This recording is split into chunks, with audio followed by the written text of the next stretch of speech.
Trading is essentially a probability game, and money management is hence inevitable. You may be or may not be aware, and the figures may not sound realistic, but indeed more than 95% traders get bust just because they do not know how to manage their money. When it comes to trading, investors or traders usually tend to pay more attention to the reward side of an investment. However, it is only half of the so-called portfolio design. Not even half, but I would say merely 20%. The other leg of the investing process is usually associated with money management and the nature of risk. We can say that money management is associated with the risk side of an investment, and a system of measures can potentially avoid financial ruin. It is related with measuring and managing the risk of loss and how to utilize your capital in the most efficient way. Now understand that a trading system is by far the least important aspect of being a profitable trader, as overall profitability is solely dependent on money management and the fact how disciplined you are. It is in human nature to feel happy when being rewarded, but different traders usually have different thoughts about the level of risk they can accept and tolerate. In investing, no reward is guaranteed, but unfortunately risk is present all the time.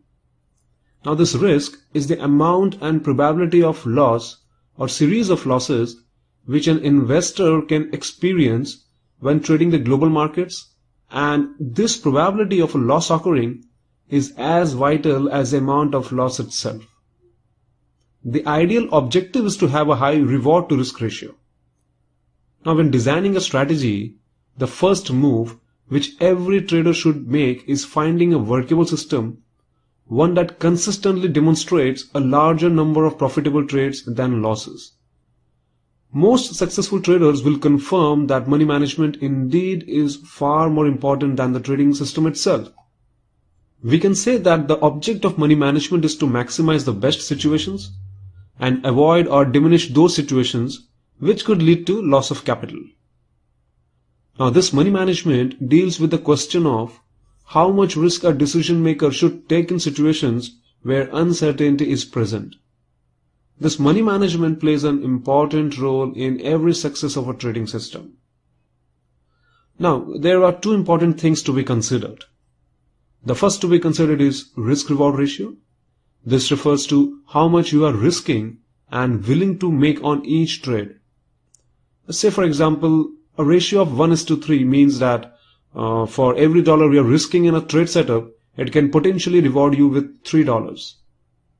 Now the second thing you should have in mind is the expectation of a given system. Now there are basically two approaches to money management: martingale and anti-martingale. Martingale approach states that as the account balance of the trading account decreases, the size of the trade should increase. Now this is a popular money management technique with gamblers. The basic principle of this approach is that as the account suffers losses, its ability to recover increases.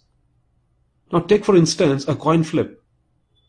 After 3 consecutive tails, there is a good possibility that the next outcome will be heads, although each outcome is statistically independent of each other.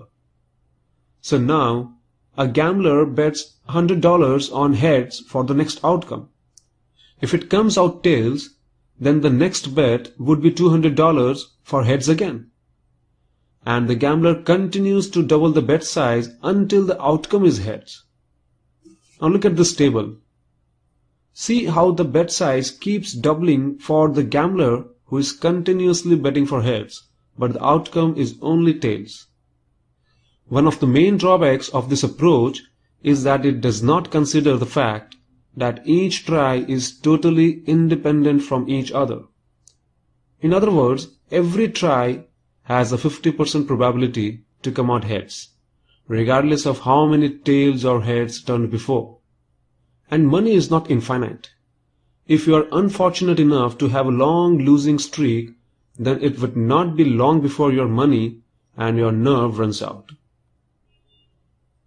Now this anti-martingale states that as the account increases in value, the amount risked should also increase, and when the account decreases in value, the trade size should decrease.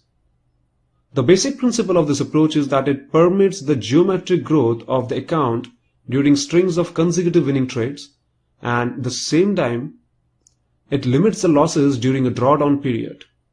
Now this approach makes more sense, and accordingly we will only consider the anti-martingale approach.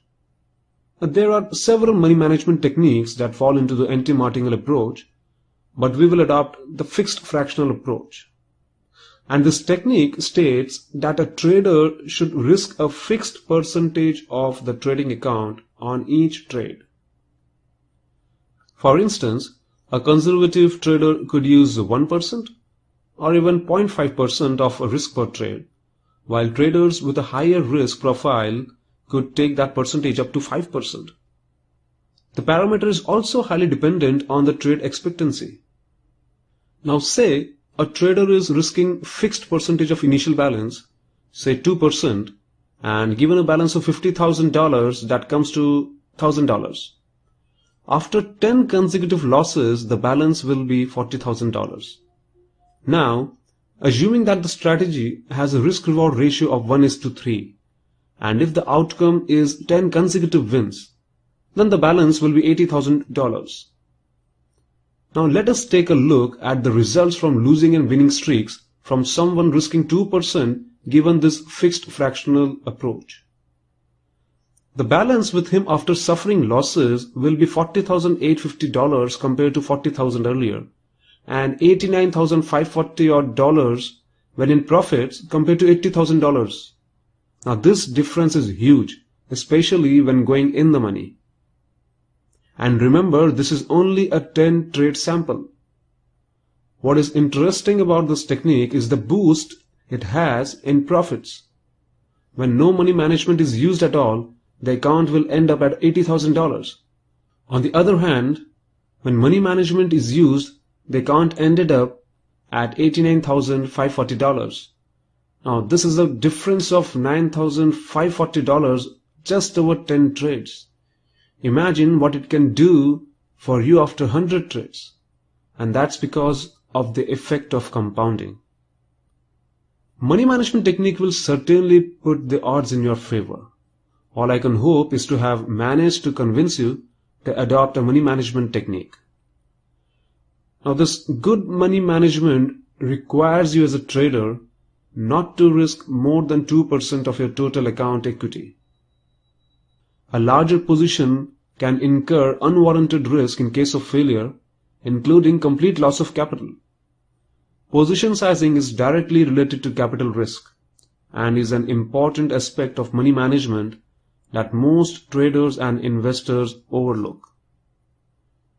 Now this amount of capital to be risked is dependent on your conviction in the trade. If you have a strong conviction, then you can put 4 to 5% of total capital at risk per trade.